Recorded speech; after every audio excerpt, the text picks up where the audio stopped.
حضرت کے انتقال کے بعد، مولانا رحمۃ اللہ علیہ کے انتقال کے بعد ایک عورت نے حضرت کو دیکھا، حضرت بہت روتی ہے، اللہ کی بندی کیوں روتی ہے؟ دل لگا اللہ سے، بندے سے دل لگانے سے کیا فائدہ؟ وہ عورت کہتی میں نے دیکھا جنت میں اجتماع ہو رہا۔ کیا ہو رہا؟ لغت بچھا ہوا ہے، فرشتے بیٹھے ہوئے ہیں۔ ایک فرشتہ حضرت جی رحمۃ اللہ علیہ کا ہاتھ پکڑ کے کہتا حضرت وہ ایمان، یقین اور تقوی، توکل کی باتیں جو دنیا میں تم انسانوں کو سناتے تھے، ہم کیسے یہ ذرا ہمارے فرشتوں کو بھی سنا دو۔ ایسا کھلا تھا، یعنی ایک مرتبہ حضرت صحابہ کی عمریں گرانے بیٹھے، صحابہ یہ صحابی کتنی عمر، یہ صحابی کتنی عمر، یہ صحابی کتنی عمر، اتنی عمر اتنی عمر۔ دینداروں کی عمریں زیادہ، دنیا دار کی عمریں کم، ہے نا بھائی؟ آپ دیکھو ذرا، جو دیندار ہوتا ہے اس کی عمر اچھی ہوتی ہے، اور جو دنیا دار ہوتا ہے اس کی عمر کم۔ پھر فرمایا اللہ والوں نے اتنے حج کیے، فرمایا 1000 دور حکومت میں ہندوستان کے ایک بادشاہ کو اللہ نے حج کی توفیق نہیں کی۔ ایک مرتبہ صحابہ کی اولاد کو گنوانے بیٹھے کہ صحابی کو کتنی اولاد تھی، اتنی اولاد، اتنی اولاد، اتنی بیویاں، اتنی بیویاں۔ ہم تو ایک کالی لے کر بیٹھے، اس کو بھی ایسے چپک کے بیٹھے کہ مر کے نکلوں گا، بولتا زندگی میں نہیں کالی، ہاں وہ بھی بے نمازی، وہ بھی پھوڑ، ہاں لڑائی پر آ جائے تو 2-4 گالیاں ہم کو بھی دیے بغیر چھوڑتی نہیں ہو، لنگڑی، لولی، اندھی، کانی، بڈھی، ہاں ناک بھی بہتی اس کی، گندگی بھی اس کے اندر، اس سے چپکا بیٹھا حل تک، ایسی کالی کلوٹی، بے نمازی بھی، بے دین بھی، ہاں دنیا بھر کی لڑائی جھگڑا کرنے والی بھی۔ ایک تھپڑ مارو غصے میں آ کر، فوراً کہے گی ارے میرے ماں باپ نے میری قسمت چھوڑ دی تیرے پلے باندھ کر، جب سے تیرے گھر کے آئی ہوں پیٹ بھر کے روٹی نہیں ملی، حالانکہ کھا کھا کے بھینس بن گئی۔ اور ان کو اللہ تعالیٰ کیسی بیویاں دیتے، ارے روم اور فارس کی شہزادیاں صحابہ کو اللہ نے دیا، کیا بیوی کرے گا یہ؟ بیویاں گنوائی،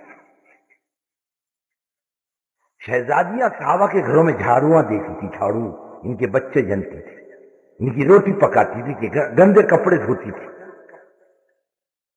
ایسی بیویاں دی تھی اللہ نے۔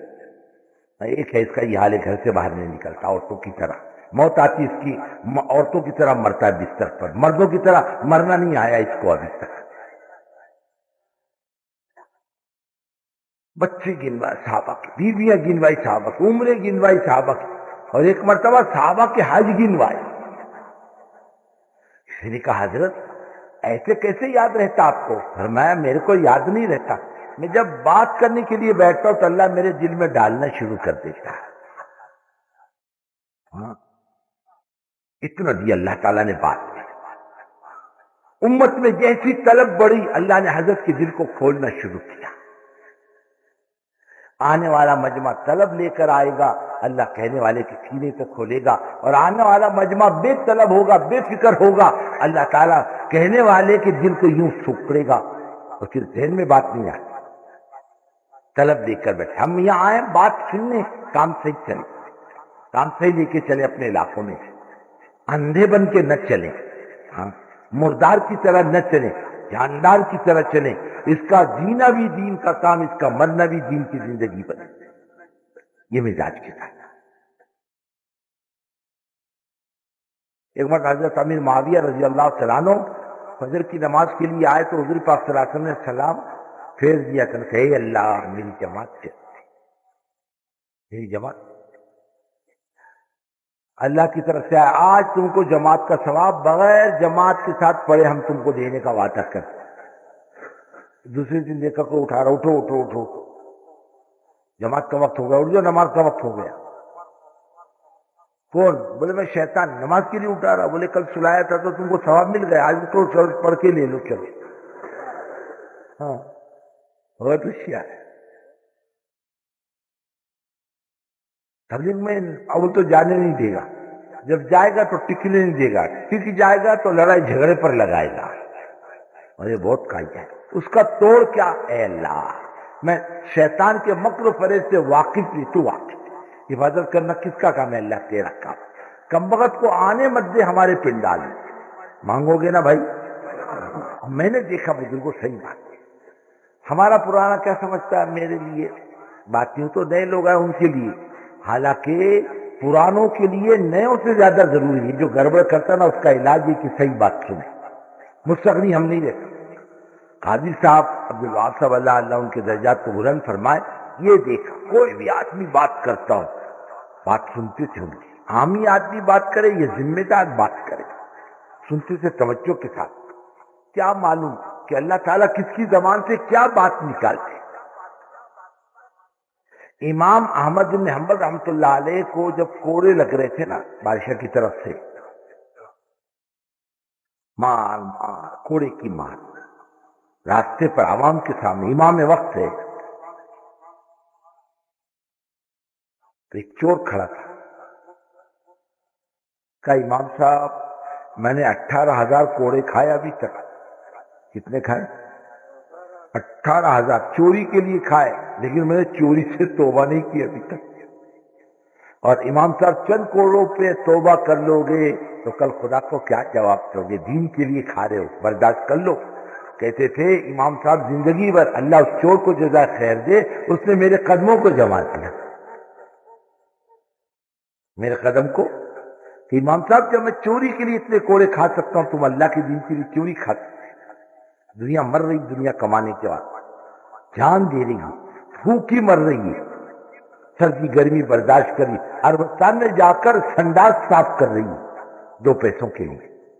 کون نہیں مرتا؟ دین کے لیے تھوڑی سی برداشت کر لینا، بہت نفع ملے گا، بہت فائدہ، بہت کچھ بنے گا اور بن کے جائے گا. اس وقت ضرورت اس کی ہے اللہ کے بندوں کے قلوب متوجہ ہو رہے،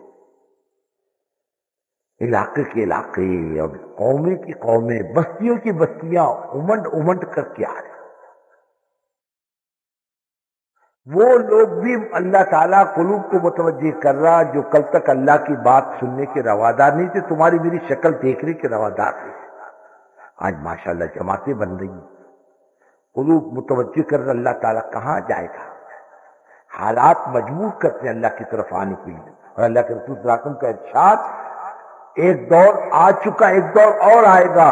یہ حدیث کے موافق، لا یبقى على ظہر الارض بیت مدر ولا وقت الا ادخلہ اللہ کلمۃ الاسلام اور بعز عزیز اور بذل ذلیل، اور کما قال علیہ الصلوۃ والسلام. فرمایا کہ اے بیٹی، روئے زمین پر کوئی کچا اور پکا مکان، کوئی خیمہ اور کوئی محل اللہ نہیں چھوڑے گا جس میں اسلام کے بول کو خدا داخل نہ کر دے، عزت کے ساتھ ہے تو ذلت کے ساتھ. امت تو کچھ حالات سے مجبور ہو کر آ رہی ہے اور کچھ جنت فرت کی برکت سے اللہ قلوب کو متوجہ کر رہا. حالات مجبور کر رہے، پریشانیاں مجبور کر رہی، زندگی کا بگاڑ مجبور کر رہا، حالات کا بگاڑ مجبور کر رہا، ذلتیں مجبور کر رہی اللہ کی طرف آنے کے. اس لیے میرے بھائیوں، آنے والے مجمع کی سنبھالنے کی فکر کر، قدر کر، سمیٹ لو اس امت کو. یہ حضرت محمد صلی اللہ علیہ وسلم کی امت ہے. تھوڑا سا سمیٹ لو گے، فکر کر لو گے اور یہ کچھ لے کر کے جائے گا، اس کا ثواب ہم کو بھی ملے گا. ممکن ہے ہم پکڑ میں آ جائیں اور اس کی فکر، اس کی نیکی ہم کو تم کو چھٹکارے کا ذریعہ بن جائے.